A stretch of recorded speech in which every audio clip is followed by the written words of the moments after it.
चक्षुरुन्मिलितं येन गुरुवे नमः। श्रीचैतन्यमनोभीष्टं स्थापितं येन भूतले स्वयं रूपः कदा मह्यं ददाति स्वपदान्तिकं।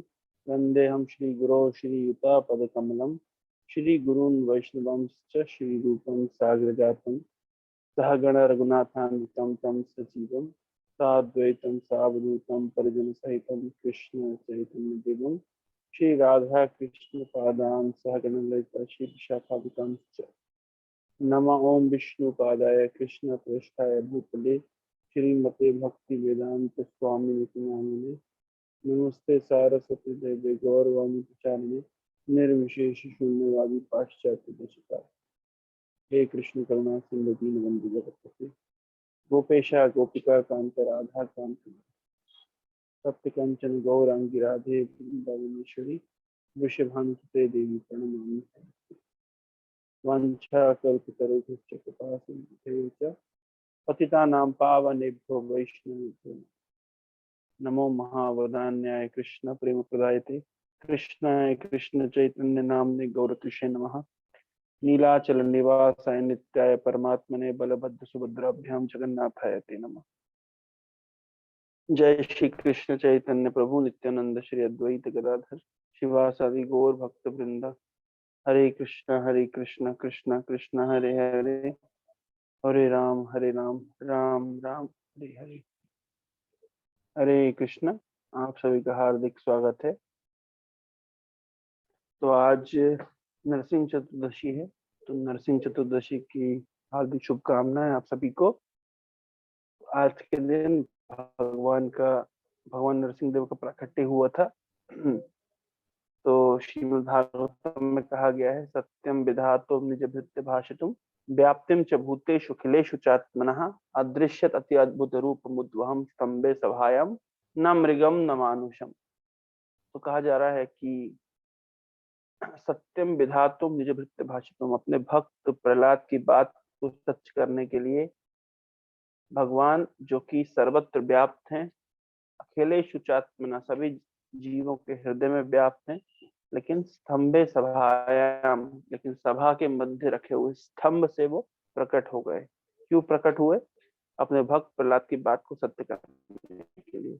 प्रहलाद से हिरण्यकशिपु ने पूछा था, क्या तुम्हारा भगवान इस खंबे में है?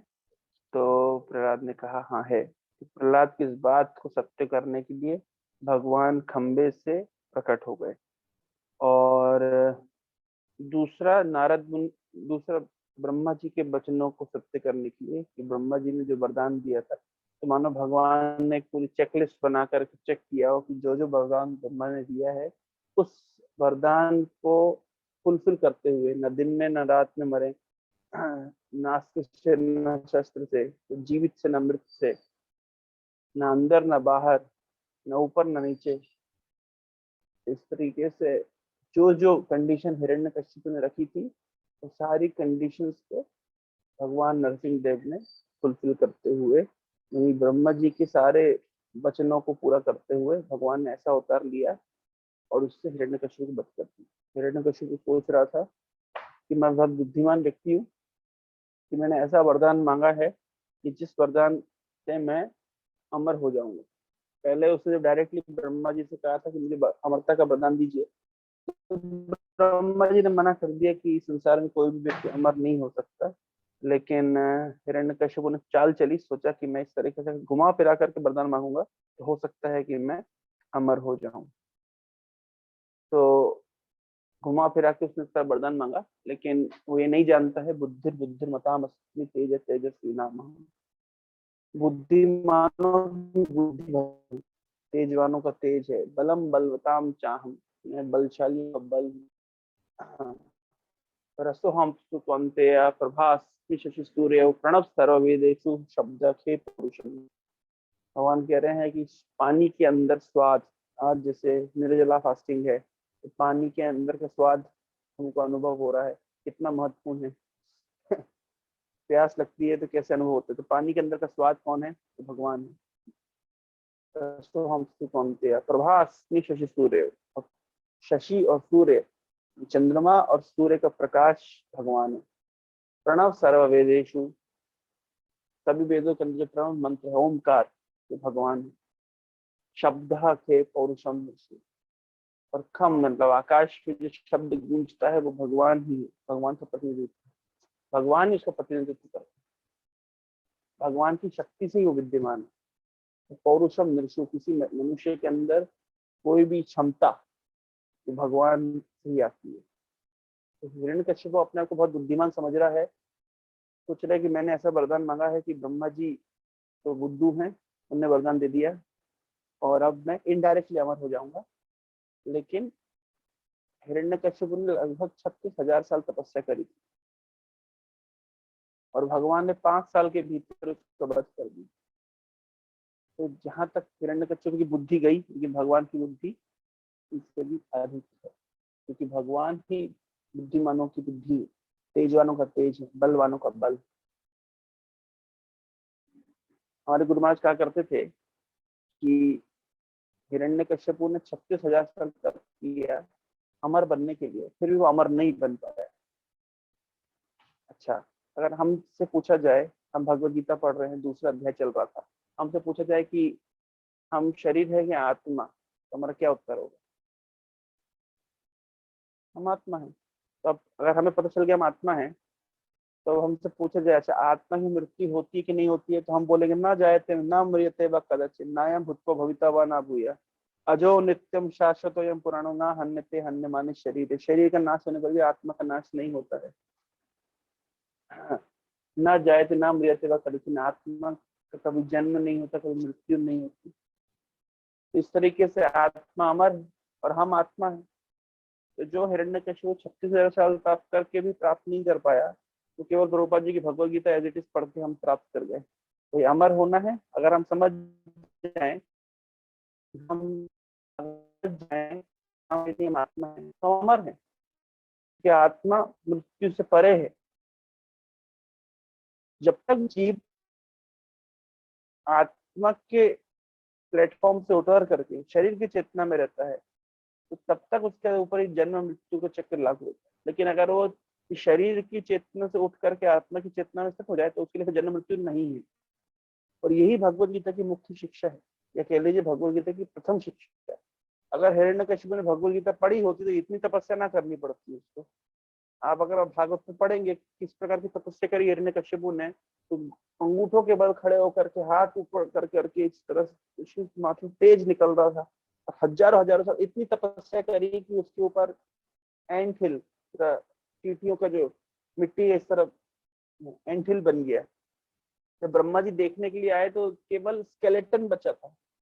ऐसा कहा जाता है अलग अलग युगों में अलग अलग जगह पर जीव प्राण रख पाता है। जैसे सतयुग में प्राण रखा था हड्डियों के अंदर, तो इसलिए हिरण्यकशिपु का सारा मांस खत्म हो गया, सब कुछ चींटियां खा गई, लेकिन केवल हड्डियां बची थी, तो हड्डी के अंदर प्राण संरक्षित था।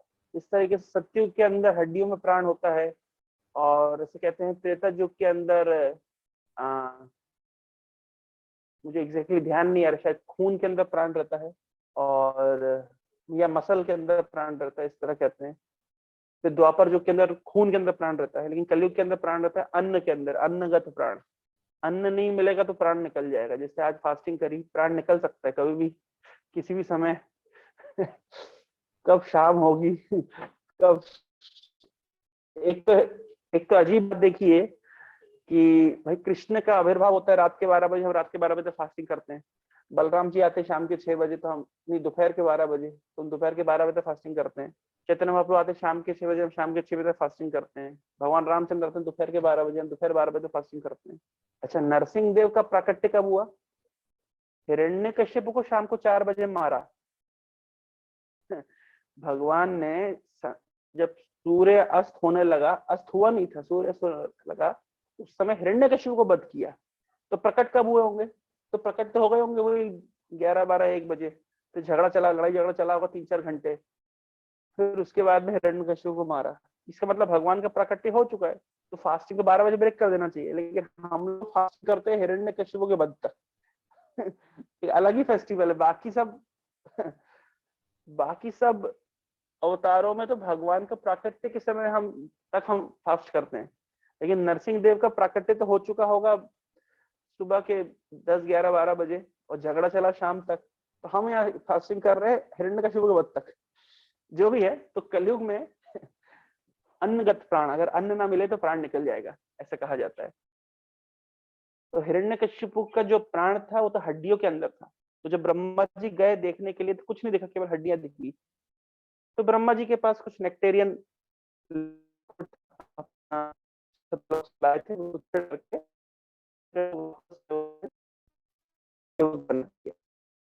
और हिरण्यकशिपु ने वरदान मांगा तो ब्रह्मा जी ने प्रसन्न करके वरदान दे दिया। और जब वरदान दे दिया तो हिरण्यकशिपु बहुत अहंकारी था, बहुत बहुत खुश हो रहा था कि मैंने ऐसा वरदान दिया है।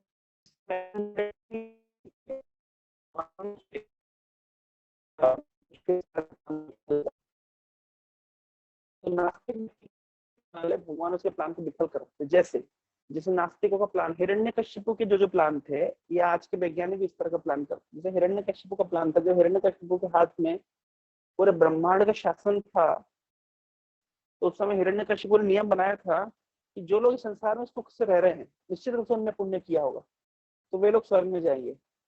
और जो लोग साधु लोग कष्ट करके रहते हैं, तपस्या करते हैं, दुख में जीवन बिताते हैं, निश्चित रूप से उन्होंने पाप किया होगा, इसलिए दुखी जीवन बिता रहे हैं, तो ये सब नरक में जाए। तो उसने व्यवस्था करी थी कि जो लोग दूसरे को लूटपाट मचा करके, करप्शन करके, चीटिंगबाजी करके, दूसरे का शोषण करके सुख से रहते हैं, वे सब स्वर्ग में जाएंगे। और जो साधु महात्मा है, जो तपस्या करते हैं, वे सब नरक में जाएंगे। तो ये व्यवस्था करी थी हिरण्यकशिपु ने।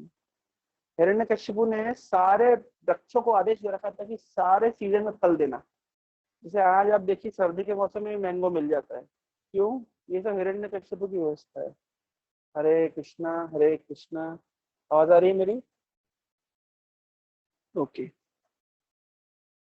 तो हिरण्यकशिपु ने सारे पेड़ों को आदेश दिया था कि सभी प्रकार के फल सभी सीजन में मिलने चाहिए। तो ये हिरण्यकशिपु की व्यवस्था थी। तो हिरण्यकशिपु के छोटे छोटे सैंपल है आज के वैज्ञानिक, जिन्होंने भी ये व्यवस्था कर दी है कि सारे पेड़ अब सब सीजन में सब प्रकार का फल देते हैं। अब देखिए, भरी सर्दी में भी आपको आम मिल जाता है, और भरी गर्मी में भी आपको गोभी मिल जाती है। तो जो बेफल, जो बेमौसम का फल होता है, हम जानते हैं कि वो सेहत के लिए बिल्कुल हानिकारक होता है, लेकिन हिरण्यकशिपु और उसके प्रतिनिधि आज के तथाकथित वैज्ञानिकों का ये क्या ये कंट्रीब्यूशन है समाज में कि सब प्रकार के फल सभी सीजन में मिल जाती है। ये सब हिरण्यकशिपु की व्यवस्था हुआ करती थी। अब भागवत में पढ़िए, बड़ी इंटरेस्टिंग व्यवस्थाएं करी थी हिरण्यकशिपु ने। सब डरते थे उससे। प्रहलाद महाराज जब नरसिंह देव प्रकट हुए तो प्रहलाद से बोलते थे कुछ वरदान मांगो। तो प्रहलाद कहते हैं कि मैं क्या वरदान मांगू आपसे? मैं आपसे लंबी आयु मांगू, मैं आपसे धन मांगू, संपत्ति मांगू, कि मैं आपसे यश मांगू, किस चीज को मैं आपसे मांगू? बोल रहे हैं कि ये धन, संपत्ति, लंबी आयु सब देवताओं के पास है। और ये देवता लोग मेरे पिताजी से इतना डरते थे कि जब मेरे पिताजी बौहें उठाया करते थे, ऐसे ऊपर उछाल करके बौहें उठा के देखते थे, तो ये देवता लोग आसमान से नीचे गिरते थे। और उन मेरे पिताजी को आपने कुछ ही क्षणों में तनु भृंगम तोड़ के रख दिया, मरोड़ के रख दिया। तो अब बताइए कि ऐसे ऐसे इन तथाकथित वरदानों से मेरा क्या लाभ? प्रहलाद महाराज एक स्तुति में कहते हैं, कुत्राशी श्रुति सुखम मृगतिष्ठि रूपा कवेदम कलेवर इदम अशेष रुझान विरूपा।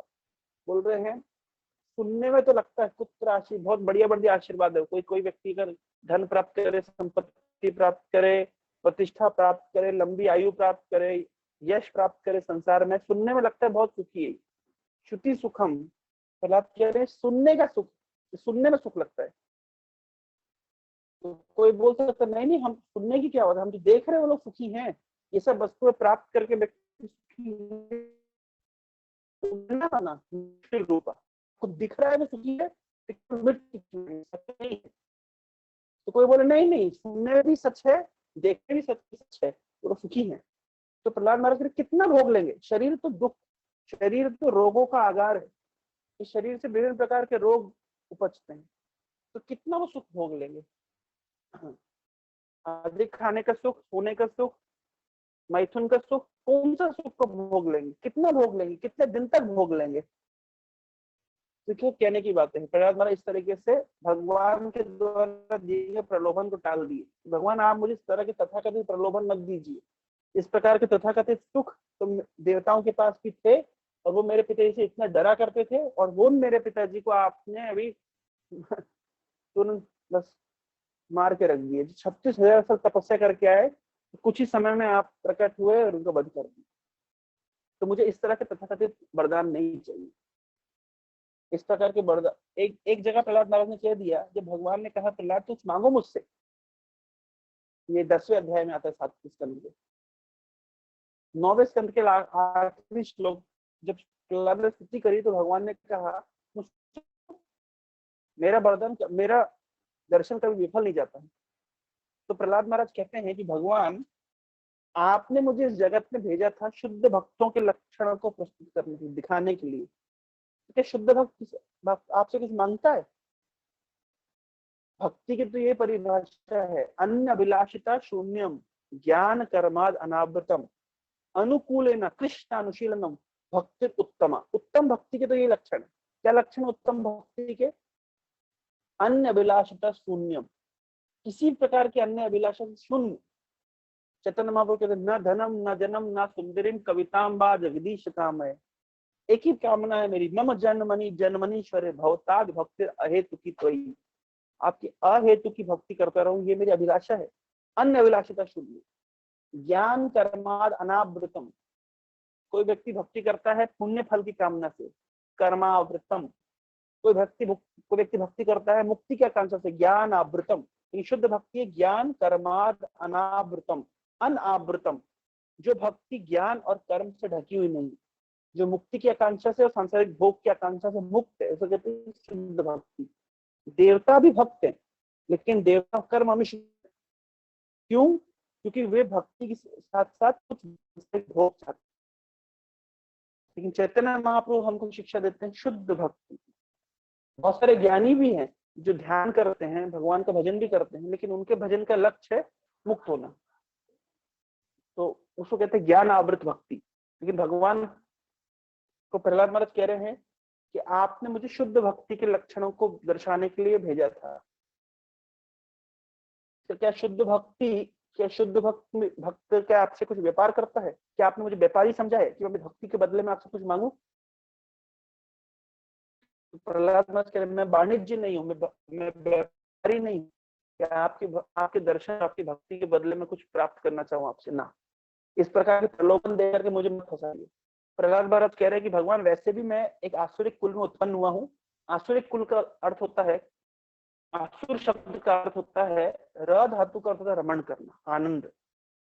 और आसुर शब्द का अर्थ होता है, आसुर के दो अर्थ होते हैं, एक तो अर्थ होता है श्वास, प्राण, दूसरा अर्थ होता है तुरंत, जैसे आशुतोष शिवजी कहते हैं जो तुरंत प्रसन्न हो जाता है।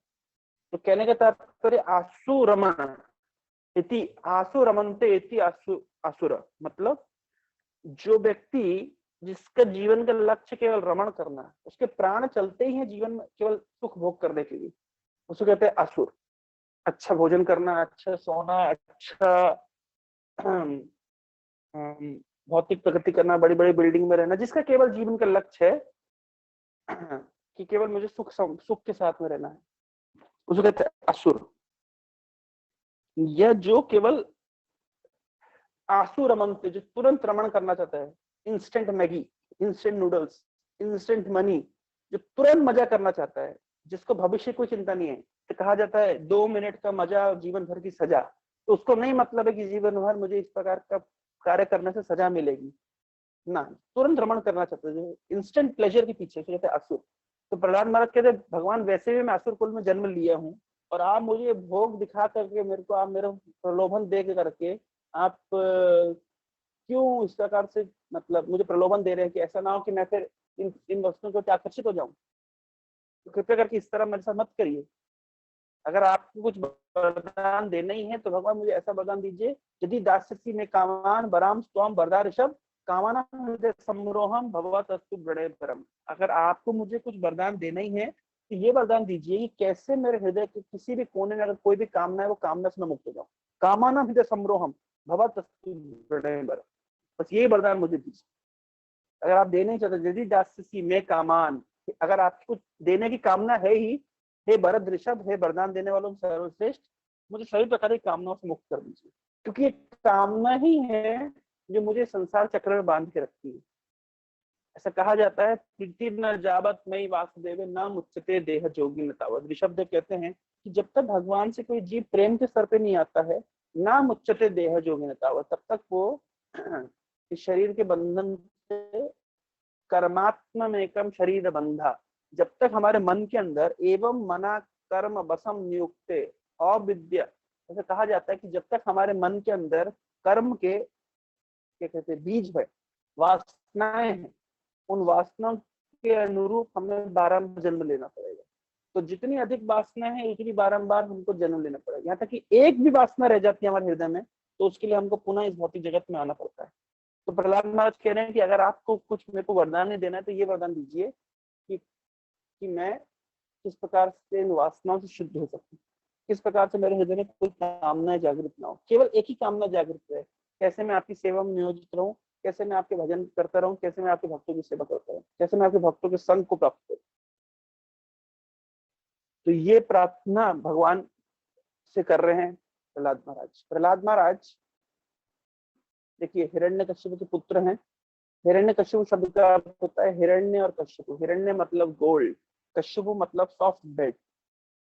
जैसे ये देखिए तकिया, सॉफ्ट बेड, तो कितना सॉफ्ट है ये।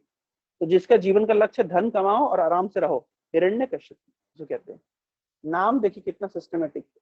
संस्कृत के जो नाम दिए जाते थे कितना उसके अंदर मीनिंग था। हिरण्याक्ष, अक्ष मतलब आंखें, हिरण्य मतलब गोल्ड या धन संपत्ति, जिसकी नजर लगी है कहाँ सोना है, कहाँ सोना है, कहाँ तेल है, कहाँ धन है, जिसकी नजर में केवल वही सब घूमता रहता है, वो तो हिरण्याक्ष।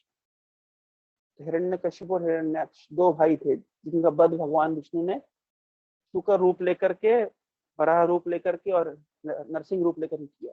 आज के दिन हम प्रार्थना कर सकते हैं, भगवान जिस प्रकार से आपने हिरण्यकश्यप को वध किया है, उसी प्रकार से आप मेरे हृदय के अंदर जो असुर पनप रहे हैं, इन असुरों को वध कर दीजिए। इस प्रकार की आसुरिक प्रवृत्ति जो मेरे हृदय में उपज रही है, उसका वध कर दीजिए। तुलसीदास जी एक गीत में लिखते हैं, मम हृदय कुंज निवास कुरु काम आदि खल दल गंजनम। भगवान जिस प्रकार से आपने जंगल के अंदर जाकर के खरदूषण इत्यादि असुरों का वध किया, तो मेरे हृदय रूपी कुंज में आप निवास करिए, मेरे हृदय रूपी जंगल में आप निवास करिए, और कामादि खल दल गंजनम, और काम क्रोध लोभ मोह मत्सर इत्यादि जो खलों का दल है, इनको गंजन, इनको थोड़ा आप वध करिए। तो भगवान की लीला श्रवण का साधक के जीवन के ऊपर क्या प्रभाव पड़ता है? जब भगवान की लीला को जो साधक सुनता है, तो तो उस तो उसका हृदय के अंदर जो असुर है, जैसे भगवान ने उस असुर का वध किया, उस प्रकार भगवान कथा के माध्यम से, नाम के माध्यम से हृदय के अंदर प्रवेश करते हैं और हमारे अंदर के आसुरिक प्रवृत्ति का वध करते हैं। ऐसा कहा गया है श्रीमद् भागवतम के 12वें स्कंद में, सुखदेव गोस्वामी आखिरी इंस्ट्रक्शन देते हुए परीक्षित को कह रहे हैं कि इस संसार से, संसार सागर जो अति दुष्तर, एक तो संसार सागर है, दुष्तर है, तर मतलब तरना, दुष्तर मतलब जिसको पार करना कठिन है, और अति दुष्तर, इसको पार करना बहुत ही कठिन है। तो बोल रहे इसको पार करने के लिए एक ही प्लवम है, एवा प्लवम एवा, बोल रहे हैं एक ही नाव है, दूसरी नाव नहीं है। वो क्या नाम है, कौन सी नाव है? भगवान की लीला कथा। क्लियरली बोल रहे हैं, भगवान की लीला कथा एक एकमात्र नाव है संसार रूपी अति दुष्तर समुद्र को पार करने का, और दूसरी कोई नाव नहीं है। भगवान लीला विलास के, ये बात प्रहलाद महाराज भी कह रहे हैं अपने एक श्लोक में। प्रहलाद महाराज कह रहे हैं, नैवो दुजे पर दुरत्त वही तरण्य सद्वीर्य गायन महामग्न चित्ता शोचे ततो विमुख चेत सेन्द्रिया माया सुखाय भरम उद्भवतो विमूढ़ान। प्रहलाद महाराज कह रहे हैं, नैवो दुजे पर दुरत्त वही तरण्य, भगवान मैं उद्विग्न नहीं हूं, नैवो दुजे पर दुरत्य वैतरण्य, जिस वैतरणी को पार करना है, संसार सागर को पार करना, आध्यात्मिक जगत और भौतिक जगत के बीच का जो एक नदी, ऐसा माना जाता है कि एक नदी है जो आध्यात्मिक जगत और भौतिक जगत के बीच में है सो बैतरणी नदी कहते हैं। यह बैतरणी नदी का दूसरा अर्थ होता है संसार सागर। कोई भी जन्म मृत्यु के सागर को बैतरणी कहते हैं। तो बोल रहे हैं नहीं वो तुझे पर दुरत्य बैतरण्य, भगवान मैं इस बैतरणी को पार करने के लिए बिल्कुल उद्विग्न नहीं। क्यों नहीं वो तुझे उद्विग्न क्यों नहीं हो? नहीं वो तुझे पर दुरत्य, जिसको पार करना कर कठिन है, बैतरण्य क्यों नहीं, क्यों उद्विग्न नहीं हो? बोल रहे हैं तद्वीर गायन महामृत मग्न चित्त, क्योंकि आपके वीर का गान करने में, आपकी कथाओं का गान करने में, आपकी लीलाओं का गान करने में मेरा चित्त मग्न है। इसलिए मेरे को किसी प्रकार का उद्विग्नता नहीं है। नहीं वो तुझे पर दुरत्य भाई तरण्य तद्वीर गायन महामृत मग्न चित्त, आपके वीर का गान करने के महाअमृत में मेरा चित्त मग्न है, इसलिए मुझे कोई उद्विग्न नहीं। पर मैं दुखी हूँ सोचे ततो विमुख चेत से इंद्रियार्था, लेकिन मैं उनके बारे में जब सोचता हूँ जो आपसे विमुख है। और क्यों विमुख है? इंद्रियार्थ, इंद्रिय सुख को प्राप्त करने के लिए वो इतने उत्तेजित हैं, इतने ललायित हैं कि वो आपके चरण कमल से मुख उन्होंने मोड़ लिया। उनके बारे में सोच सोच मुझे दुख लगता है। सोचे ततो विमुख चेत से इंद्रियार्थ, माया सुख भारम उद्भव, माया सुख का भार विशेष रूप से मूल लोग जो इंद्रिय अर्थ के लिए आपसे है, उन जो माया सुख के पीछे भाग रहे हैं और संसार का भार उठा रहे हैं, उनके बारे में सोच सोच के मेरा हृदय पसीज जाता है। मुझे संसार सागर का दुख नहीं है, क्योंकि संसार सागर की रेमेडी है आगे कथा, लेकिन मुझे होता है उनको देख करके कि जो आपकी लीला कथा से विमुख हो चुके हैं। तो इसी प्रकार एक श्लोक में ध्रुव महाराज कहते हैं, हमने कई बार सुना है, भक्ति मोह प्रवताम त्वयि में प्रसंगो भूयाद अनंत महताम अमलाशयानाम एनंजसा उल्बणम उरु दर्शनम भवाब्धिम निश्चय भवत कथामृत पानमत्ता, निश्चय भवत गुणा कथामृत पानमत्ता। बोल रहे हैं कि भगवान जिन भक्तों के हृदय में सतत भक्ति प्रवाहित होती है, ऐसे भक्तों से मेरी आसक्ति हो जाए। तो श्रील स्वामी श्री विश्वनाथ चक्रवर्ती ठाकुर एक प्रश्न उठाते हैं। प्रश्न ये करते हैं कि ठीक है, अगर भगवान के भक्तों से आसक्ति तो हो जाए, चलो ठीक है, संसार सागर को पार करने के लिए तुम्हारा क्या प्रयोग, क्या प्लान है? भक्तों से आसक्ति तो ठीक है, चलो हो जाए, इस संसार सागर को प्लान करने का तुम्हारा क्या प्लान है? तो बोलो ये नंजसा उल्बणम उरु व्यसनम भवाब्धिम निश्चय भवाद गुणा कथामृत पानमत्ता। बोल रहे हैं कि अगर मेरी इन भक्तों से आसक्ति हो जाएगी तो उन भक्तों की सभा में क्या होता है? केवल आपकी कथा अमृत का पान होता है, पान मत्ता। सभी लोग आपकी कथा अमृत को पी करके मत रहते हैं, नशे में रहते हैं। उल्बणम व्यसनम भवाब्धिम, केवल आपकी कथा का आश्रय लेने मात्र से उल्बणम व्यसनम भवाब्धिम निश्चय, निश्चय मतलब पार कर जाती। किसको? भवाब्धिम। कैसी भवाब्धि? भव समुद्र कैसा है? उल्बणम, और बहुत कठिन है, बहुत डेंजरस है। इसके अंदर बहुत सारे विभिन्न प्रकार, जैसे समुद्र के अंदर विभिन्न प्रकार के पशु होते हैं, शार्क्स होती है, वेल्स होती हैं, कितना कठिन है पार करना। लेकिन निश्चय भवा गुणामृत का पान मत, लेकिन आपके कथामृत को पान करने मात्र से सरलता से भक्त लोग इस भव सागर को उल्बणम व्यसनम भवाब्धिम, बहुत कठिन है जिसको पार करना, ये बहुत डेंजरस है, इस प्रकार के भव अवधि को पार करना सरल हो जाता है। तो भगवान की कथा का आश्रय लेने मात्र से व्यक्ति भव सागर को पार कर जाता है। तो मैं बता रहा था कि भगवान जिस प्रकार की लीला की है, उस प्रकार की लीला को सुनने से हमारा हृदय के अंदर भगवान उतर करके असुरों का वध करते हैं। भगवान की जब हम कल सुन रहे थे कि हमारे मंदिर में भक्त आए थे, तो वो अच्छा कथा में बता रहे थे। एक अध्याय है श्रीमद् भागवतम का 10वें स्कंद का 63वां अध्याय। इसमें भगवान कृष्ण और बाणासुर का युद्ध है, और भगवान कृष्ण और बाणासुर का युद्ध हो रहा है, जिस युद्ध में बाणासुर का साथ देने के शिव जी खुद भी आ गए, और फिर शिव जी और कृष्ण की लड़ाई होती है। एक पार्टी में शिव जी हैं, गणेश जी हैं, कार्तिकेय हैं, और दूसरी पार्टी में कृष्ण है, और प्रद्युम्न है, अनिरुद्ध है, बलराम है इत्यादि, और दोनों पार्टी में युद्ध होता है। और युद्ध होने के बाद स्वाभाविक रूप से भगवान कृष्ण जीत जाते हैं। फिर भगवान शिव बहुत सारी प्रार्थनाएं अर्पित करते हैं। इस अध्याय के आखिरी श्लोक का श्रुति फल, आखिरी श्लोक में श्रुति फल है। किसी भी भागवत के श्लोक को, कोई भी भागवत के अध्याय के आखिर में श्रुति फल दिए जाते हैं। इस प्रसंग को सुनने का क्या लाभ है? तो श्रुति फल इसे कहते हैं, सुनने से क्या लाभ है?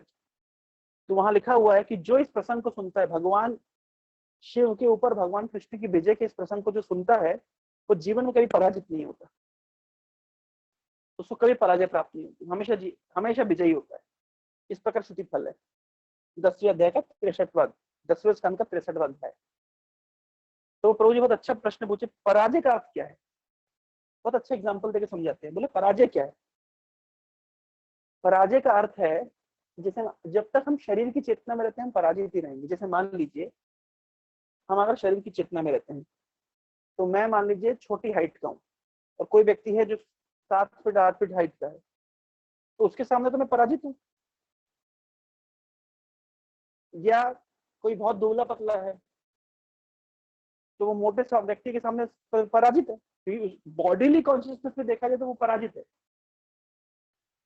मान लीजिए कोई वैकेंसी निकलती है भारतीय सिटीजन के लिए, मैं अमेरिकी सिटीजन हूँ, तो मैं उस वैकेंसी के लिए पराजित हूँ, क्योंकि मेरा वो शरीर अमेरिकी है, इंडियन नहीं है। या कोई, अब देखिए इस तरह होता है, जैसे भारत में रिजर्वेशन होता है तो रिजर्वेशन की कुछ सीट्स होती है, तो उस सीट के लिए, जैसे मान लीजिए कोई व्यक्ति का मार्क्स 50% है, लेकिन उसका रिजर्वेशन कोटा है,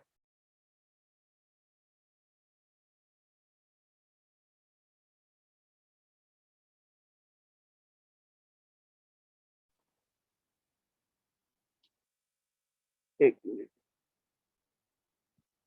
हरे कृष्णा, आवाज आ रही है मेरी? जी तो यार। जी। तो मान लीजिए किसी का रिजर्वेशन कोटा है, तो उसके 50% मार्क्स आए। अब किसी का रिजर्वेशन नहीं है, उसके 80% मार्क्स हैं, तो 80% आने के बाद भी वो पराजित है, क्योंकि उसको वो सीट नहीं मिलेगी। क्यों? क्योंकि शारीरिक चेतना में हाँ, व्यक्ति पराजित ही है। मान लीजिए मैं दौड़ लगाऊं, या मान लीजिए संसार का सबसे तेज दौड़ने वाला, अब पढ़े होंगे कभी कोई ओलंपिक्स में जो जीता हो, अगर वो चीते के साथ दौड़ लगाए तो वो हार जाएगा।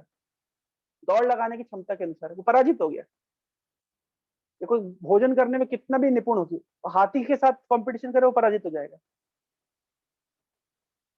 इस तरीके से कोई कोई हम हर व्यक्ति शारीरिक चेतना के अनुसार दूसरे किसी न किसी से कम रहेगा, वो पराजित होगा ही, वो पराजय ही है। तो जब तक हम शारीरिक चेतना में रहते हैं उसको पराजय ही कहते हैं। और यही बात भागवत के श्लोक में आई है, पराभवस्तावत अबोध जातो यावत न जिज्ञासत आत्म तत्व। बोल रहे हैं कि पराभवस्तावत अबोध जातो यावत न जिज्ञासत आत्म तत्व। जब हम आत्म तत्व के विषय में जिज्ञासा नहीं करते, जब हम आत्मा के स्तर पे नहीं आते, हम पराजित है, हमारी ये पराजय है। ये ऋषभ देव कह रहे हैं भागवतम के 5वें स्कंद में कि हमारी सबसे बड़ी पराजय ये है कि हम शरीर की चेतना में रह गए। मान लीजिए मैं संसार विजयी हुआ, मैं नेपोलियन बोनापार्ट की तरह। प्रोपाजी तात्पर्य में लिखते हैं कि नेपोलियन ने पूरे फ्रांस को विजय प्राप्त करी। आज कहाँ है, कहाँ है नेपोलियन? ये सिकंदर ने पूरे संसार को विजय प्राप्त करी, अलेक्जेंडर ने पूरे संसार में विजय प्राप्त करी। कहाँ है सिकंदर, कहाँ है अलेक्जेंडर? कि अकबर ने पूरे संसार भारत में विजय प्राप्त करी, औरंगजेब ने पूरे भारत में विजय, कहाँ है अकबर, कहाँ है औरंगजेब? तो उनके द्वारा जो भी उनकी तथाकथित सफलता थी वो सब धूमिल हो गई, तो पराजित तो हो ही गए। शरीर के स्तर पे कुछ भी हम वस्तु प्राप्त करते हैं, अगर हम उसको अपनी विजय समझते हैं, बहुत बड़े मूर्ख हैं। क्यों? क्योंकि वो वस्तु एकदम से छीन ली जाएगी। मान लीजिए मैं अगर अपने मित्र से अधिक धन प्राप्त कर रहा हूं, मैं अपने आप को सुखी समझू, अपने आप को मैं सफल समझू, ये सफलता नहीं है, क्योंकि मैं वास्तव में पराजित हूं। मैंने अगर अपने एक मित्र के कंपैरिजन में अपनी ज्यादा संपत्ति बना ली है या ज्यादा प्रतिष्ठा बना ली है, और मुझे लग रहा है कि मैं सफल हूं, या मेरे मन में इस तरह चल रहा है। जो सेलिब्रिटी होते हैं कभी कभी अपने आप को बहुत तीस मार का समझते हैं, सोचते हैं कि हजारों लोग हमारे आगे पीछे कैमरा लेके चल रहे हैं, हमारे ऑटोग्राफ के लिए, हमारे साथ सेल्फी लेने के लिए पागल हो रहे हैं। यही सफलता है, मैं सफल हूँ जीवन में। ये सब धूमिल धारणा है, क्योंकि ये सब एक दिन चला जाएगा। तो शरीर के स्तर पे कोई भी सफलता वास्तव में विफलता ही है, पराजय ही है। और ये बात ऋषभ देव कह रहे हैं, पराभवस्तावत अबोध जातो यावत न जिज्ञासा आत्म तत्व। जब तक व्यक्ति आत्मा के विषय में जिज्ञासा नहीं करता, जब तक व्यक्ति अपने वास्तविक स्वरूप को नहीं जानता, जब तक व्यक्ति अपने कृष्ण के साथ संबंध को स्थापित नहीं करता, उसके द्वारा कुछ भी जो प्राप्त किया गया है वो सब विफल है, वो पराजय है। यहाँ तक कि नारद मुनि कह दिए व्यासदेव को, तत्व सुधर्म चरणाम भुजम हरे भजनन अपक्व था पते ततो यदि क्वाव भद्र भूत अमुष्य किम क्वाव अर्था भजताम स्वधर्मतः। नारद मुनि कह रहे हैं व्यासदेव को, तत्व सुधर्मम चरणाम भुजम हरे, कोई व्यक्ति भगवान हरि के चरण भोजन चरण कमल का भजन करने के लिए अपने तथाकथित स्वधर्म का परित्याग कर दे। मान लीजिए मेरा कोई स्वधर्म है, मेरा देश के प्रति कुछ कर्तव्य है, समाज के प्रति कुछ कर्तव्य है, दुनिया के प्रति कुछ कर्तव्य है, मानवता के प्रति कुछ कर्तव्य है, परिवार के प्रति कुछ कर्तव्य है, इस तरीके से बहुत सारे कर्तव्य हैं। मैंने उन कर्तव्यों को परित्याग कर दिया लेकिन भगवान का भजन करने के लिए, लेकिन ठीक से भगवान का भजन भी नहीं हो पा रहा है, और अपक अवस्था में, पकी हुई अवस्था नहीं है, कच्ची अवस्था में मैं नीचे गिर जाऊं। तो नारद मुनि कह रहे क्वाव भद्रम, क्या नुकसान है, इसमें कोई पराजय नहीं। लेकिन कोई व्यक्ति अपने स्वधर्म को बहुत अच्छी तरह पालन करता है, कोई पारिवारिक व्यक्ति है, वो बोलता है मैंने अपने परिवार का पालन पोषण बहुत अच्छे से किया है। कोई व्यक्ति देशभक्त है, उसने बोलता है कि मैंने अपने देश की सेवा बहुत अच्छे से करी है। तो समाज सेवी है, वो बोलता है मैं समाज की सेवा करता हूँ। इन सब में आप कितना भी सफल हो जाएं, नारद मुनि कह रहे हैं क्वाव भद्रम अभूतमुच्चिकिम, क्वाव अर्थ आपनोद अभजताम स्वधर्म था। और आपने अगर अपने तथाकथित स्वधर्म को अच्छे से पालन किया भी तो लाभ क्या है अगर आप भगवान का भजन नहीं किए तो। यानी भगवान का भजन ना करके अगर तथाकथित स्वधर्म का कोई कितना भी अच्छे परफेक्शन के साथ पालन करे, वो पराजित ही है। गांधी जी ने कितना परिश्रम किया देश के लिए, और देश ने उनको क्या दिया, गोली। अब आप क्या गांधी जी की विजय मानेंगे कि पराजय मानेंगे? एक व्यक्ति अपने परिवार के लिए पूरा जीवन लगा देता है, जब वो बूढ़ा हो जाता है परिवार वाले ये बोल ही देते हैं उसके मुंह पे, क्या किया हमारे लिए आपने। ये होता ही है। जिस व्यक्ति ने पूरा जीवन लगा दिया हमारे भरण पोषण में, और एक दिन हम उसे क्वेश्चन करने लग जाते हैं। और हम जिसके लिए जीवन लगा देंगे भरण पोषण करने में उसका, वो एक दिन हमसे क्वेश्चन करेगा आपने मेरे लिए किया ही क्या है। एक गीत में गोविंदास जी लिखते हैं, विफल सेविनु कृपण दुर्जन चपल सुख लब लागी। अब विफल सेविनु, जो भी हमने अपने तथाकथित संगियों की सेवा करी है, विफल सेविनु, एक दिन वो सब विफल हो जाएगा। देखिए गांधी जी का विफल हो गया, फिर विफल हो ही जाता है। तो ये सब शरीर की चेतना में किया गया सारा कार्य एकदम केवल विफलता है, केवल पराजय है। तो जो 10वें स्कंद का 63 चैप्टर का श्रुति फल है कि इस अध्याय को जो पढ़ता है वो कभी पराजित नहीं, तो इसका अर्थ क्या है? इसका अर्थ यह है कि वो शारीरिक चेतना में नहीं रहता, वो आत्मिक चेतना में जाता है, वो अपने आप को भगवान के दास के रूप में समझ जाता है, और उसके बाद फिर वो भगवान की सेवा में लग जाता है। और जिसको जिसको करके कोई विफलता नहीं है, नेहाभिक्रमो नाशस्ति प्रत्यवायो ना विद्यते, प्रत्यवायो प्रत्यवय वय नहीं होता है, ना विद्यते स्व अल्पम अप्यस्य धर्म से त्रायते महतो भयात्, कि थोड़ी भी भक्ति महानतम भय से रक्षा कर लेती है। तो ये है अर्थ कि जो व्यक्ति इस अध्याय को सुनता है, पढ़ता है, उसकी पराजय नहीं होती। मतलब वो अपने आप को भगवान के दास के रूप में समझ जाता है, साक्षात्कार करता है, और भगवान की सेवा में रत होता है, तो वो सफल माना जाता है, वो वास्तविक सफल व्यक्ति। जीवन की वास्तविक सफलता है अपने आप को कृष्ण के दास के रूप में उद्घोषित करना। तो हर अध्याय का अपना एक श्रुति फल है। तो मैं भी बता रहा था कि भगवान ने हिरण्यकशिपु को हिरण्याक्ष वध किया। इस कथा को सुनने मात्र से लाभ ये होता है कि हमारे हृदय के अंदर भगवान प्रवेश करते हैं, और हमारे हृदय के अंदर की जो आसुरिक प्रवृत्ति उसका विनाश करते हैं। ये नरसिंह चतुर्दशी के दिन इस प्रकार हम भगवान से प्रार्थना कर सकते हैं कि भगवान आप हमारे हृदय के अंदर के असुरों को वध करिए। और वास्तविकता यह है कि हृदय के अंदर को असुर का वध करना ज्यादा महत्वपूर्ण है, और ये बात भगवान जानते हैं। इसलिए भगवान चैतन्य महाप्रभु अस्त्र शस्त्र क्या लेकर के आए? उनका अस्त्र शस्त्र है उनका हरिनाम। क्योंकि महाप्रभु ने सोचा कि अगर मैं इस युग में असुरों का वध करूंगा तो हर व्यक्ति असुर है, हर व्यक्ति छोटा छोटा सैंपल है हिरण्याक्ष हिरण्यकशिपु का। हिरण्याक्ष जैसे कि मैंने अर्थ बताया, जिसका लक्ष्य केवल धन कमाना है। तो संसार में सभी लोग का लक्ष्य धन कमाना है, यहाँ तक कि साधु लोग भी लग रहे थे डोनेशन लाओ डोनेशन लाओ। तो अगर अगर भगवान वध करें हिरण्यक्ष का, तो सब हिरण्यक्ष हैं। हिरण्यकश्यप, सबको चाहिए भाई, थोड़ा सा धन होना चाहिए और थोड़ा सा आरामदायक जीवन होना चाहिए, किसको नहीं चाहिए। हिरण्याक्ष, हिरण्यकश्यप, रावण, कुंभकर्ण, कामना वासना, रावण का प्रतिनिधि, और कुंभकर्ण आलस, आध्यात्मिक रूप से मंद, शिशुपाल ईर्षा, ये सब असुर तो हमारे हृदय में पनप रहे हैं। तो अगर भगवान अगर वध करने आएंगे, रामचंद्र धनुष बाण लेकर के आएंगे, कृष्णचंद्र तीर कमान लेकर के आएंगे, कि नरसिंह देव ने नाखून से मारे, तो कोई नहीं बचेगा संसार में, सबको मरना पड़ेगा। तो महाप्रभु ने सोचा ये ट्रिक काम नहीं करेगी, तो ऐसा कुछ इस बार अस्त्र लेकर के आना पड़ेगा जो असुरों का वध ना करे, लेकिन असुरों के अंदर की आसुरिक प्रवृत्ति का वध कर दे। और चैतन्य महाप्रभु आते हैं इस युग में हरि नाम लेकर के, हरे कृष्ण कृष्ण कृष्ण हरे हरे, हरे राम राम राम हरे। चैतन्य महाप्रभु आते हैं ये हरिनाम रूपी अस्त्र लेकर के, जिससे असुरों का वध नहीं होता है, असुरों के अंदर की आसुरिक प्रवृत्ति का वध हो जाता है। और जब आसुरिक प्रवृत्ति का वध हो गया तो फिर तो वो साधु हो गया, फिर तो असुर बचा ही नहीं। इसलिए कलयुग महान युग है, और सभी अवतारों में सबसे महाबदान्य अवतार है चैतन्य महाप्रभु का अवतार।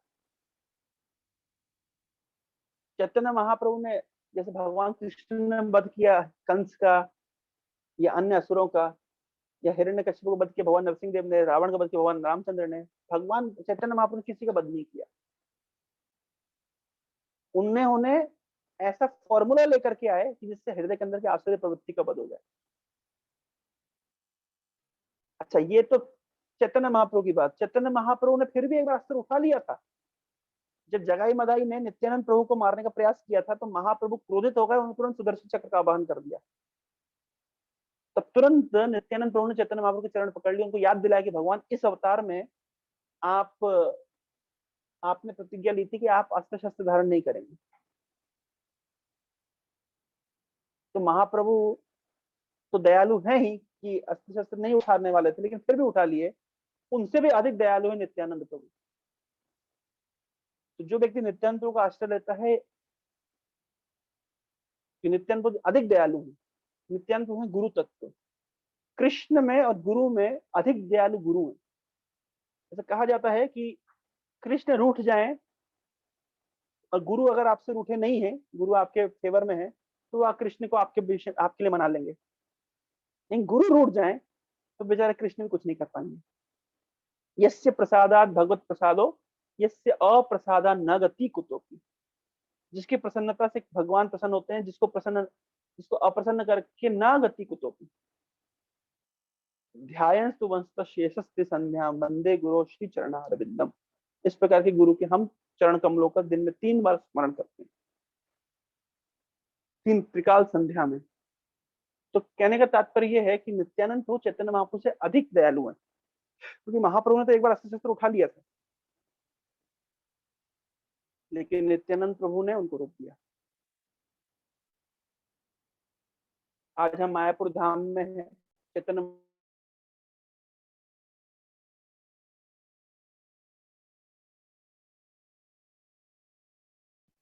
हरे कृष्ण। तो एक बार जब चैतन्य महाप्रभु नरसिंह देव की कथा सुनी, तो महाप्रभु नरसिंह देव के आवेश में आकर के पूरे नवदीप मंडल, पूरा मायापुर दौड़ लगाने लगे। पूरा इस तरीके से नरसिंह आवेश में सब डर के इधर उधर भागने लगे। तो जब बाद में थोड़ी देर के बाद महाप्रभु अपनी भारी चेतना में वापस आते हैं, तो श्रीवास से कहते हैं, श्रीवास मैंने पता नहीं ऐसा क्यों किया, सबको डरा के भगा दिया मैंने, इस तरह सभी वैष्णव के चरणों में मैंने अपराध कर दिया। तो श्रीवास कहते नहीं नहीं भगवान, आप कैसे अपराध कर सकते हैं। उल्टा आपकी जो नरसिंह लीला का जो स्मरण करेगा, जो आपकी आवेश का चिंतन करेगा, उसका वो निश्चित रूप से उसके हृदय के अंदर के सारे असुरों का वध हो जाएगा और वो आपके धाम में वापस आएगा। चैतन्य महाप्रभु 2 भक्तों की कथा बहुत ध्यान सुनते, एक प्रहलाद की कथा, एक ध्रुव की कथा। ध्रुव की कथा क्यों? क्योंकि ध्रुव का डिटर्मिनेशन, ध्रुव का जो भगवान को प्राप्त करने के लिए जो उसकी प्रतिज्ञता थी, जब ध्रुव गया, घर से निकल गया, तो भक्त तो नारद मुनि मिले। नारद मुनि समझाने की कोशिश करी कि ध्रुव तुम छोटे बच्चे हो, ये योग का मार्ग तुम्हारे लिए नहीं है, ये बहुत कठिन है। हजारों हजारों साल तपस्या करने के बाद में भी बड़े बड़े ऋषि मुनियों को ये मार्ग नहीं दिखता है, तुम लक्ष्य की बात कर रहे हो कि हट छोड़ो, ये बाल हट है तुम्हारा, जाओ अपने घर में, तुम्हें पिताजी गोद में बैठने, मैं तुम्हारे पिताजी को बोलता हूँ तुम्हें गोद में बिठा लेंगे, मैं सब मैटर रिजॉल्व, कॉन्फ्लिक्ट रिजोल्यूशन कर देता हूँ मैं जाकर के। तो देखिए नारद मुनि ध्रुव महाराज को उपदेश दे रहे हैं, तो नारद मुनि प्रहलाद को उपदेश दिया। प्रहलाद ने क्या बोला था, कौमारम आश्रित प्रज्ञो धर्मान भागवतान यहाँ दुर्लभम मानुषम जन्म तदपि ध्रुवम अर्थदम। प्रहलाद को जो उपदेश दिया नारद मुनि ने, क्या उपदेश दिया कि बेटा भजन बचपन से ही करना चाहिए। तो यही बात प्रहलाद ने फिर अपने असुर बालकों को बताई। जो असुर बालकों को प्रहलाद बता रहे हैं, कौमारम आश्रित प्रज्ञो, बचपन से ही भक्ति करनी चाहिए। कहाँ सुनी थी, नारद मुनि से सुनी थी। जब जब प्रहलाद महाराज अपने माँ के गर्भ में थे तब सुनी थी। तो नारद मुनि का ही उपदेश है बचपन से भजन करना चाहिए। और वही नारद मुनि आके ध्रुव को कह रहे हैं, अरे तुम बहुत छोटे बच्चे हो, अभी भजन करने की उम्र है क्या, अभी घर में जाओ खिलौनों से खेलो।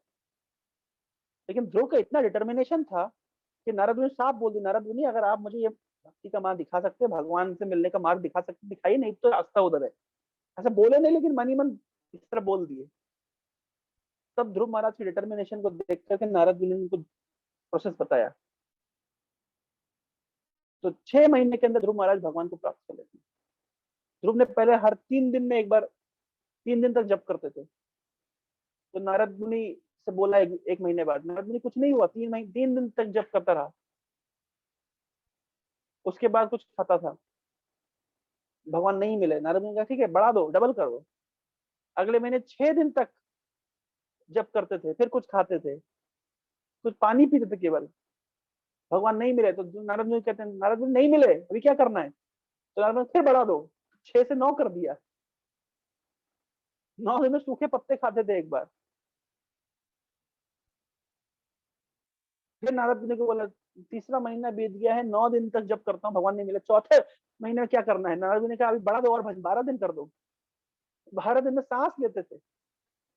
इस प्रकार से इस प्रकार से अपने भजन की तीव्रता को बढ़ाते गए और 6 महीने के अंदर भगवान विवश कर दिए उनके सामने आने के लिए। तो ध्रुव महाराज का चरित्र चैतन्य महाप्रभु को सुनना बहुत पसंद था।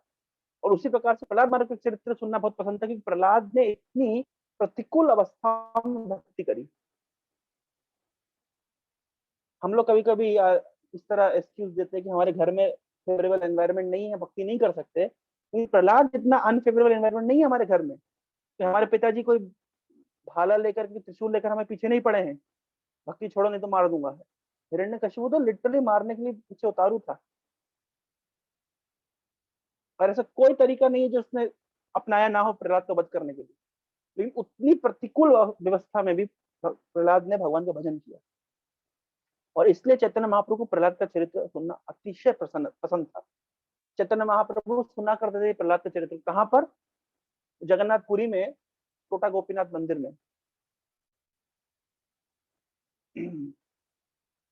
गदाधर पंडित और चैतन्य महाप्रभु बैठ करके भागवत पढ़ते थे। ध्रुव के चरित्र को, प्रहलाद के चरित्र को ऐसे पढ़ते थे कि आंखों से धारा प्रवाह, आंसू गिरते थे। और जो बुक थी जो इंक से लिखी गई होती मिट जाती थी, अक्षर दिखाई नहीं देते थे। इस प्रकार से चैतन्य महाप्रभु प्रहलाद के चरित्र को सुना करते थे। प्रहलाद महाराज के जन्म के विषय में कहा जाता है कि नरसिंह पुराण में कथा आती है कि एक पिछले जन्म में, यानी प्रहलाद बनने के पूर्व जन्म में, ये एक प्रहलाद एक व्यक्ति था, मतलब, और उसका संबंध था एक स्त्री के साथ। सांसारिक भोग में लिप्त था वो, लेकिन किसी कारण से आपस में दोनों का झगड़ा हो गया। जब दोनों का झगड़ा हो गया तो दोनों ने आज कुछ नहीं खाएंगे, तो प्रहलाद ने आज कुछ नहीं खाऊंगा आज दिन भर। तो प्रहलाद ने विचार किया मैं कुछ नहीं खाऊंगा। इस तरीके से फुल डे बीत गया। तो फुल डे बीत गया तो वो दिन था नरसिंह चतुर्दशी का दिन। तो अनजाने में प्रहलाद को नरसिंह चतुर्दशी की फास्टिंग करने का फल प्राप्त हुआ। तो प्रहलाद अगले जीवन में भगवान नरसिंह देव के महान भक्त के रूप प्रकट हुए। ये कथा आती है। नरसिंह चतुर्दशी के दिन उपवास करने का क्या लाभ है। अनजाने में किया गया उपवास इतना लाभ दे गया, प्रहलाद महाभागवत हो गए। तो जान करके फास्टिंग करेगा श्रद्धा के साथ में, तो उसको कितना फल मिलेगा।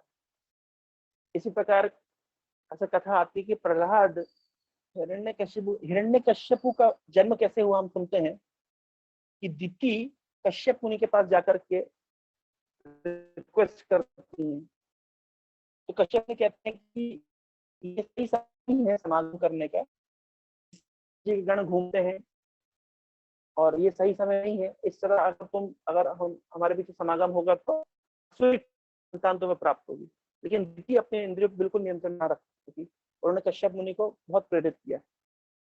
तो कश्यप मुनि ने दिति की इच्छा पूरी करी, लेकिन दुर्भाग्य से दिति के गर्भ में हिरण्याक्ष और हिरण्यकशिपु दो असुर आए।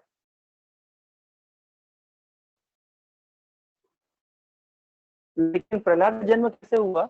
ऐसा कहा जाता है कि हिरण्यकशिपु युद्ध करने निकलता था, भक्तों के साथ में हमेशा द्वेषी था ही, तो सुबह सुबह जाता था युद्ध करने के लिए, मारने काटने के लिए वैष्णवों को, गायों को, ब्राह्मणों को।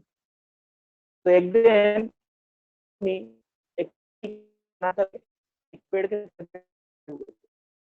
और जैसे हिरण्य तो नारायण ने बोल दिया, हरे हरे कृष्ण नारायण नारायण।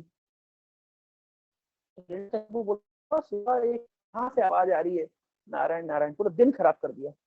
तो उस दिन वो गया नहीं युद्ध पे। ऐसे 2-4 बार हुआ, कई बार ऐसा हो गया। हर दिन निकलता है और नारद मुनि हरे कृष्णा क्या बताते सुबह सुबह। ऐसा होता है ना, जैसे हम लोग सुबह सुबह निकलते कोई हरे कृष्णा बोल देते तो दिन आज अच्छा है। लेकिन हिरण्यकशिपु ठहरा असुर, सुबह सुबह हरे कृष्णा सुन लिया, सुबह सुबह नारायण नारायण सुन लिया, तो दिन खराब हो गया। तो एक दिन क्यादु ने पूछ लिया हिरण्यकशिपु से शाम के समय, आजकल आप युद्ध पे नहीं जा रहे हैं, मैं देख रही हूँ जब आप हर दिन निकलते हैं हर दिन वापस आ जाते हैं, क्या कारण है? तो इस तरीके से हिरण्यकशिपु ने बताया कि मैं निकलता हूँ, लेकिन एक पक्षी है वो हर दिन सुबह सुबह हरे कृष्णा बोलने लग जाता है। तो उस समय क्यादु और हिरण्यकशिपु के बीच में समागम हो रहा था, और जैसे ही हिरण्यकशिपु ने हरे कृष्ण बोला, नारायण का नाम लिया,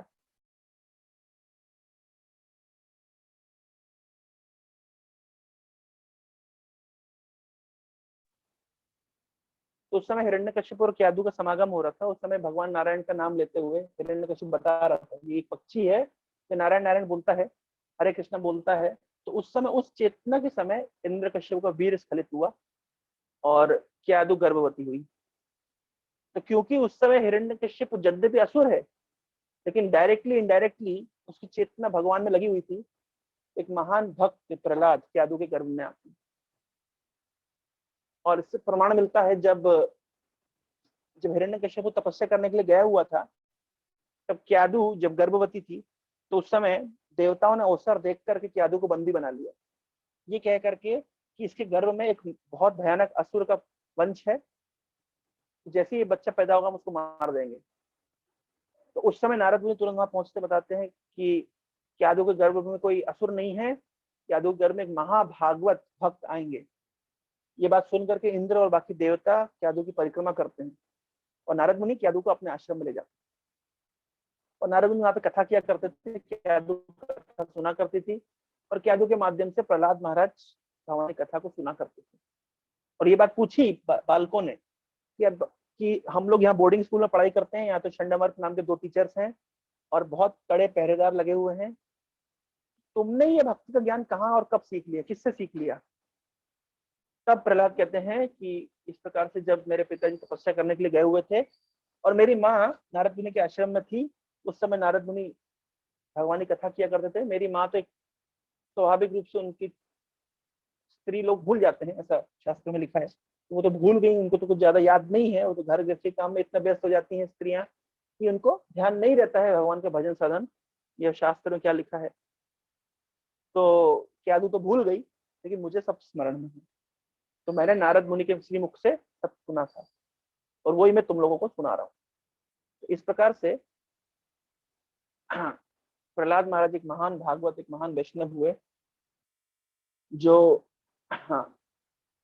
जिनका जन्म भी दिव्य है, उनका पूर्व जन्म भी दिव्य है, और उनका जो यहाँ पे जन्म होता है संसार में हिरण्यकशिपु के माध्यम से, तो इससे भी हम समझ सकते हैं कि माता पिता की जो चेतना होती है, संतान के जन्म के गर्भदान के दौरान उसी प्रकार उसी वही चेतना के अनुसार संतान आती है। अगर माता पिता भगवत भजन में लिप्त हैं, लगे हुए हैं, या भगवत चेतना में स्थित हैं, तो महान भागवत महान भक्त जन्म लेता है। लेकिन अगर माता पिता केवल भोग वृत्ति के साथ में समागम करते हैं तो फिर उसी प्रकार के आसुरिक संतान उत्पन्न होती है, जिसे हमने कश्यप और दिति के संबंध में देखा। तो हमारे शास्त्रों में काफी सारे एस्पेक्ट टच किए जाते हैं। ये बात आप देखिए भगवत गीता में लिखी गई है। अर्जुन कह रहा है, कुलक्षय प्रणश्यन्ति कुला धर्म सनातना धर्म नष्ट कुलम कृष्ण अधर्म विभक्तियुत अधर्म विभवात कृष्ण प्रदूषंति कुल स्त्रिय स्त्रीषु दुष्टासु वार्ष्ण्य जायते बणशंकर।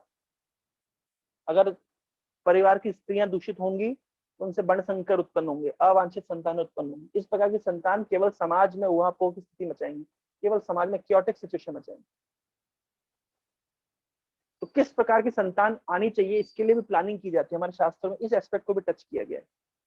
और प्रत्यक्ष उदाहरण हम देख सकते हैं दिति और कश्यप और क्यादु और हिरण्यकश्यप की तरफ से, कैसे असुर का जन्म हुआ और कैसे महाभागवत प्रहलाद का जन्म। श्रीमद् भागवतम के 7वें स्कंद में जो कथा है प्रहलाद का चरित्र, ये चरित्र स्वयं नारद मुनि इंद्रप्रस्थ में राजर्षि यज्ञ के दौरान युधिष्ठिर महाराज को सुना रहे हैं। और उस सभा में व्यासदेव, सुखदेव गोस्वामी और बड़े बड़े ऋषि मुनि एकत्रित हैं। यहाँ तक कि स्वयं भगवान कृष्ण भी उस सभा में बैठ करके प्रहलाद के चरित्र को सुन रहे हैं।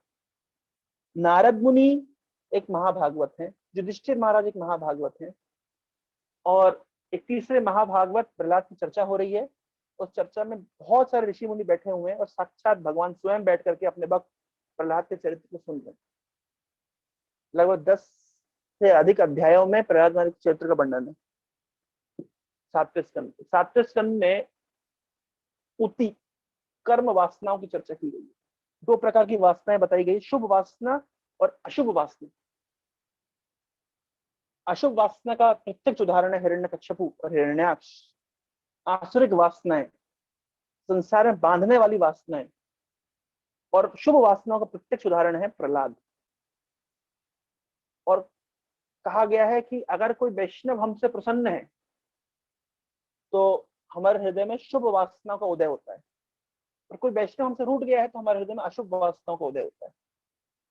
जैसे जय विजय से रूठ गए थे कौन? चतुष कुमार।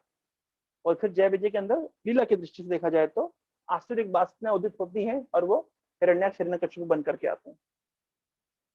और प्रहलाद जो कि एक असुर का पुत्र है, क्योंकि उसने नारद मुनि को खुश कर दिया है, तो नारद मुनि की प्रसन्नता से प्रहलाद के अंदर शुभ वासनाओं का उदय हुआ। नारद मुनि की कृपा से प्रहलाद में शुभ वासनाओं का उदय हुआ।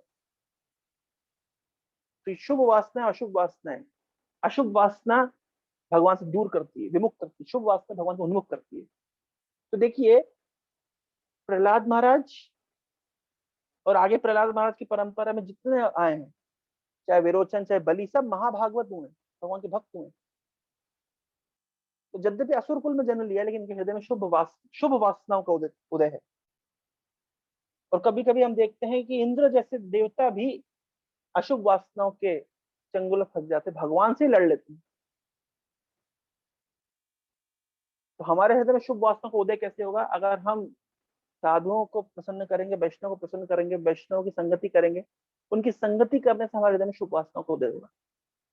वो ऐसी वासनाएं जो भगवान को उन्मुख करती है, ऐसी वासनाएं जो संसार से मुक्त करती है, ऐसी वासनाएं जो भगवान में हमारे आकर्षण को बढ़ाती है। ये सब्जेक्ट मैटर, ये विषय वस्तु 7वें स्कंद में चर्चा की गई। और 7वें स्कंद के आखिरी कुछ अध्यायों में युधिष्ठिर महाराज ने प्रश्न पूछा था नारद मुनि से कि आप जीव के सनातन धर्म के विषय में व्याख्या करिए। तो सनातन धर्म मतलब आत्मा का धर्म, आत्मा कृष्ण का अंश है, तो कृष्ण के अंश का कर्तव्य है कृष्ण की सेवा करना। लेकिन उसको सुचारू रूप से समाज में कैसे चला जाएगा? सनातन धर्म को सुचारू रूप से मतलब प्रैक्टिकली कैसे चलाया जाएगा? तो ये बात नारद मुनि ने वर्णाश्रम विभाग के अनुसार समझाई।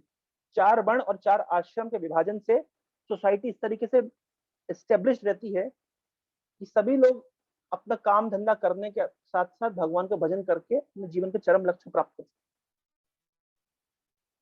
तब नारद मुनि ने चारों वर्णों, चारों आश्रमों के नियमों का, उन कर्तव्यों का कैसा निर्वाह होना चाहिए, इसका प्रवचन युधिष्ठिर महाराज के सामने किया। इस प्रसंग को भगवान कृष्ण भी वहां बैठ करके इंद्रप्रस्थ में राजसूय यज्ञ की सभा में सुन रहे थे। तो ये सब विषय वस्तु श्रीमद् भागवतम के 7वें स्कंद का, इसमें प्रहलाद का चरित्र मुख्य है। और सबसे महत्वपूर्ण बात, भगवान नरसिंह देव हिरण्यकशिपु का वध करने के लिए नहीं आते हैं, क्योंकि हिरण्यकशिपु का वध करना तो वो किसी और से भी करवा सकते थे। भगवान आते हैं प्रहलाद अल्लाद दाई प्रहलाद को आनंद प्रदान करने के लिए। मैंने कई बार बात बताया है कि भगवान शेर का चेहरा और मनुष्य का शरीर लेकर के आए, ना कि मनुष्य का चेहरा और शरीर शेर का शरीर। क्यों? क्योंकि भगवान को हिरण्यकशिपु को मारना उद्देश्य नहीं था। अगर भगवान मनुष्य का चेहरा और शेर का शरीर लेके आते तब भी हिरण्यकशिपु को मार सकते थे, लेकिन भगवान ने ऐसा नहीं किया। भगवान ने क्या किया? भगवान ने शेर का चेहरा हिरण्यकशिपु शरीर लेकर, शेर का चेहरा और मनुष्य का शरीर लेकर के आए, क्योंकि भगवान को प्रहलाद को गोद में बिठाना था, क्योंकि मनुष्य अपने बच्चों को गोद में बिठा के प्रेम करता है। और जैसे शेर अपने बच्चों को चाट करके प्यार करता है, तो नरसिंह देव प्रहलाद महाराज को चाट करके प्यार कर रहे थे, प्रेम कर रहे थे। तो भगवान वास्तव में हिरण्यकशिपु को मारने के उद्देश्य से प्रकट नहीं हुए। भगवान वास्तव में प्रहलाद को अत्यधिक प्रेम करने के, अत्यधिक कृपा स्नेह वर्षा करने के लिए प्रकट हुए। और ये बात प्रहलाद ने बोल दी अपनी स्तुति में कि भगवान जो न तो भवस्य न वही रमाया, जो शिव जी को प्राप्त नहीं हुआ, ब्रह्मा जी को प्राप्त नहीं हुआ, लक्ष्मी देवी को प्राप्त नहीं हुआ, क्या आपने मेरे सिर पे मेरा आपका हाथ रख दिया है? ऐसा सुख तो किसी को प्राप्त नहीं हुआ, मुझे प्राप्त हो रहा है। तो इस प्रकार प्रहलाद महाराज को वात्सल्य प्रदान करने के लिए भगवान नरसिंह देव का प्रकट होता है। और नरसिंह देव का फिर लालच जागृत होती है कि मैं प्रहलाद को प्यार कर रहा हूँ, कितना आनंद आ रहा है इसको, लेकिन मुझे इस तरह प्यार करने वाला कोई नहीं है। मेरा ना कोई मम्मी है ना फादर है। तो भगवान ने देखा कि मम्मी पापा होना कितना इंपॉर्टेंट है, वो प्यार करते हैं, कितना अच्छा लगता है। तो नरसिंह देव ने विचार किया, मैं अगली बार जिस भी अवतार में आऊंगा तो मेरे एक मम्मी होंगे, एक पापा होंगे, जो मुझे इस तरह वात्सल्य प्रेम करेंगे। क्योंकि प्रहलाद को वात्सल्य प्रेम मिल रहा है, कितना आनंद आ रहा है प्रहलाद को। भगवान थोड़ा एनवियस हो रहे हैं प्रहलाद के प्रति, थोड़ा जेलस हो रहा है भगवान को कि इसके इतना मजा लग रहा है, मुझे मजा नहीं मिल रहा। तो फिर उसके बाद से जब भी अवतार में आए भगवान, चाहे वामन का अवतार हो, चाहे रामचंद्र का अवतार हो, चाहे वो कृष्णचंद्र का अवतार हो, चाहे वो बलराम के रूप में आए हो, हर अवतार में भगवान माता पिता के माध्यम से आते हैं। इससे पहले कोई भी अवतार भगवान माता पिता से नहीं आए। हिरण्यकशिपु को मारने के लिए खंबे सभायाम, सभा के बीच में खंबा रखा था, उससे प्रकट हो गए। वराह देव ब्रह्मा जी की नाक से प्रकट हो गए। तो इस अवतार से पहले कोई अवतार में भगवान का माता पिता नहीं थे। इस अवतार के बाद सारे अवतार में भगवान माता पिता स्वीकार करते हैं। भगवान को लालच आता है कि प्रहलाद को जितना आनंद मिल रहा है, इस प्रकार का आनंद मुझे भी मिलना चाहिए। तो इस लोभ के साथ भगवान अगली बार से जिस अवतार में आए उनमें माता पिता स्वीकार किए। कभी कभी भगवान अपने भक्त के आनंद को देख करके थोड़ा जेलस हो जाते हैं। जब भगवान देखते हैं कि मेरा भक्त मेरे नाम का जप करके इतना आनंद ले रहा है, मेरी कथा सुन के इतना आनंद ले रहा है, मेरा प्रसाद पाके इतना आनंद ले रहा है, मेरे रूप का दर्शन करके इतना आनंद ले रहा है, तो भगवान सोचते हैं कभी कभी कि मैं तो भगवान होकर के भी बिल्कुल पिछड़ गया, नुकसान में रह गया। तब भगवान के हृदय में लालच जागृत होती है कि मैं भी अपने भक्त के रूप में आऊंगा और मैं भी तो देखूं कि मेरे रूप माधुरी में कितना आनंद है, मेरे नाम में कितना रस है, मेरे प्रसाद में कितना आनंद है। तो भगवान फिर अपने ही भक्त का रोल अदा करते हैं, चैतन्य महाप्रभु के रूप में आते हैं। तो ये लालच भगवान की प्रहलाद महाराज के समय से शुरू हो गई थी कि जरा मैं भक्त के रूप में आके तो देखूं कि कैसा आनंद मिलता है भक्त को। और फिर वो जब तीव्र इच्छा, जो कृष्ण लीला में जब वो इच्छा और तीव्र हो गई कि गोपियों को जो आनंद मिल रहा है कृष्ण के साथ प्रेम कर, कृष्ण लालच में पड़ गया, अरे क्या कितना राधा रानी को मुझसे प्रेम कर क्या आनंद मिलता है, मेरे रूप माधुर्य का दर्शन कर क्या आनंद मिलता है, जरा मैं भी तो चखूं। तो जो डिजायर तो भगवान की नरसिंह देव अवतार से शुरू हो गई थी, जब से प्रहलाद को देखा था। लेकिन वो डिजायर बिल्कुल फुल फ्लेज्ड हो गई कृष्ण अवतार में, और उसके बाद भगवान कृष्ण चैतन्य महाप्रभु के रूप में अवतरित होते हैं। हरे कृष्ण। तो नरसिंह देव का आविर्भाव है। हम सब आज नरसिंह प्रणाम मंत्र पढ़ सकते हैं, नरसिंह कवच स्तोत्र पढ़ सकते हैं, और शाम को 4 बजे आप देख सकते हैं मायापुर में भगवान का अभिषेक होगा, आप लोग लाइव देख सकते हैं और प्रार्थना कर सकते हैं कि भगवान आप हृदय के अंदर से हमारे आसुरी प्रवृत्ति को बंद कर दीजिए, ताकि हमारा मन, जैसे प्रहलाद का मन आपके चरणों में हमेशा लगा हुआ है, हमारा मन भी आपके चरणों में हमेशा लगा। हरे कृष्णा कृष्णा कृष्णा हरे हरे, हरे राम राम राम हरे। नरसिंह हरे चतुर्दशी कृष्णा महामहोत्सव की जय। ये हम किसमें देखेंगे? कृष्ण हरे कृष्णा प्रभु जी जो मायापुर का। माता जी 4 बजे शुरू होगा अभिषेक। हाँ शुरू होगा आप तो लोग लाइव किसमें देखेंगे अभिषेक? किसमें देखेंगे यूट्यूब आप में? पूछ रहे हैं? यूट्यूब में मैं हाँ लिंक हाँ भेज दूंगा हाँ माता जी। जी हाँ भेज दीजिएगा, बहुत कृपा होगी और आपको कोटि कोटि दंडवत जी ये माता जी। सुनाने के लिए। हरे कृष्णा हरे कृष्ण हरे कृष्ण।